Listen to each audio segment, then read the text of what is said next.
Hello student, success coaching classes में आपका स्वागत है। तो आज हम लोग डिस्कस करने वाले हैं क्लास 10th का मैथ का चैप्टर नंबर 10, जो इससे बाहर आपका एक भी सवाल नहीं आएगा। इससे पहले आपको बताते हैं चैप्टर नंबर 1 से लेकर चैप्टर नंबर 9 तक आप नहीं देखें तो प्लेलिस्ट बनाए, आप जरूर देख लीजिएगा।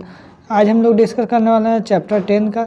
जितना भी क्वेश्चन बताएंगे इससे बाहर आपको एक भी क्वेश्चन एग्जाम में नहीं पूछेगा, मोस्ट इंपॉर्टेंट क्वेश्चन है। देखिए, सबसे पहला आपका चैप्टर नंबर हमारा 10 है, वृत्त है। आगे देखते हैं, इसमें देखिए 3 कंडीशन यहाँ पर है। पहला कंडीशन क्या बोल रहा है, अगर एक सर्कल है, सर्कल का बाहर एक लाइन है, ठीक है, सर्कल का बाहर एक लाइन है, तो इसको हम लोग क्या बोलते हैं, एक सर्कल है, सर्कल का काटते हुए एक लाइन है, उसको हम लोग क्या बोलते हैं, सर्कल।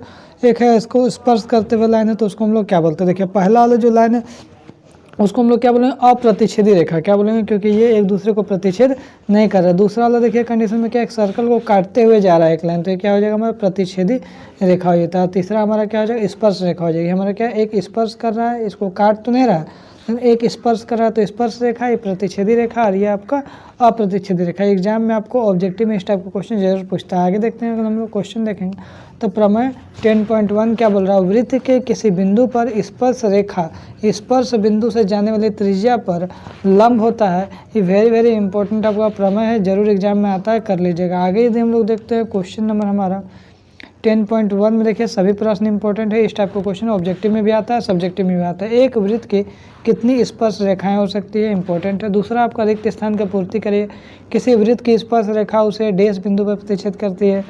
दूसरा, वृत्त के दो बिंदुओं पर प्रतिच्छेद करने वाले रेखा को क्या कहते हैं। एक वृत्त की डैश समांतर स्पर्श रेखाएं क्या होता है, और वृत्त पर उसकी स्पर्श रेखा को अभिनिष्ट बिंदु को हम लोग क्या बोलते हैं। सभी क्वेश्चन इंपॉर्टेंट है। आगे यदि हम लोग देखते हैं क्वेश्चन का 3 क्वेश्चन इंपॉर्टेंट है। 5 सेंटीमीटर त्रिज्या वाले एक वृत्त के बिंदु P पर स्पर्श रेखा PQ केंद्र O से जाने वाली एक रेखा से बिंदु Q इस प्रकार मिलती है कि OQ बराबर 12 सेंटीमीटर, तो PQ की लंबाई ज्ञात कीजिए। तो ये भी आपका question very very important question है। आगे यदि हम लोग देखते हैं नेक्स्ट क्वेश्चन हमारा क्या है, तो प्रमेय 10.2 क्या बोल रहा है, बाहरी बिंदु से वृत्त पर खींची गई स्पर्श रेखाओं की लंबाई बराबर होती है, तो ये आपको सिद्ध करना है। तो ये आपको इंपॉर्टेंट है, प्रमेय 10.2, ठीक है। आगे देखते हैं नेक्स्ट क्वेश्चन क्या है 10.2 में। अगर हम लोग देखते हैं तो क्वेश्चन नंबर 2 हमारा वेरी वेरी इंपॉर्टेंट क्वेश्चन है, और हमारा क्वेश्चन नंबर 1 भी इंपॉर्टेंट है। एक बिंदु Q से एक वृत्त पर स्पर्श रेखा की लंबाई 24 है, और Q से केंद्र की दूरी 25 सेंटीमीटर, तो वृत्त की त्रिज्या ज्ञात की। भी आपको वेरी वेरी इंपॉर्टेंट क्वेश्चन है। दूसरा नंबर हमारा क्वेश्चन इंपॉर्टेंट है, आकृति 10.11 में यदि TQ केंद्र O से किसी वृत्त पर दो स्पर्श रेखाएं इस प्रकार है कि एंगल POQ 110 डिग्री है, तो एंगल PTQ किसके बराबर होगा। तो ये भी क्वेश्चन इंपॉर्टेंट है।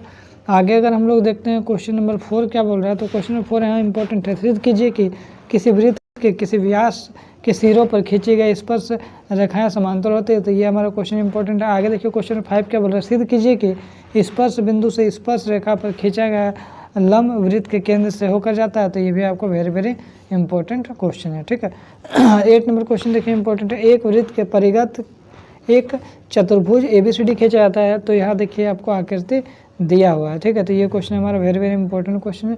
तो इतना ही आपको most important question class 10th के लिए चैप्टर नंबर 10 का है। तो चलिए हम लोग फिर मिलते हैं नेक्स्ट वीडियो में इंपॉर्टेंट के साथ। Thank you so much.